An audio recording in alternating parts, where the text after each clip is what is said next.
السلام عليكم اخوات، كنتمنى تكونوا مزيانين. اليوم باش نشارك معكم تطبيقي لواحد الملاقيه من اروع واسهل الملاقيات اللي يمكن لكم تخدموهم لرمضان والعيد. كنتمنى تعجبكم وتطبقوها. بدايه في هذا التطبيق غنحتاج الحرير مبروم على 3 ديال الشعرات، والعقيق ديال الزمرد، والعقيق المهرس في الابيض، والعقيق ديال بيرلا في الذهبي.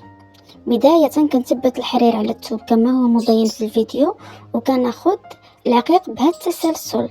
كناخذ عقيقه ديال المهرس في الابيض، عقيقه ديال بيرلا في الذهبي، احمر اللي هو الزمرد، والذهبي والابيض كناخذو بهذا التسلسل. وكندير غرزه، كندخل المسافه ديال نصف سنتيم تقريبا في الثوب، وكندير غرزه في الثوب، وكندير عقيقه بيضاء، عقيقه ذهبيه، وكندخل الابره في العقيقه الحمراء اللي هي الزمرد رقم 3، ويمكن لكم تخدموا رقم 4.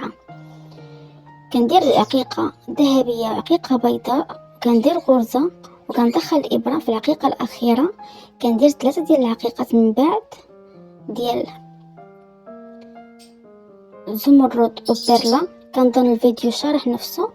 وكندير غرزه في الثوب، وكنبقى ماشيه بنفس الطريقه حتى كنكمل الهبطه ديال القفطان او الجلابه. كنتمنى تعجبكم هذا التطبيق وتطبقوه. واي استفسار مرحبا بكم في الكومنتات او على صفحتي على الفيسبوك نفس اسم القناه.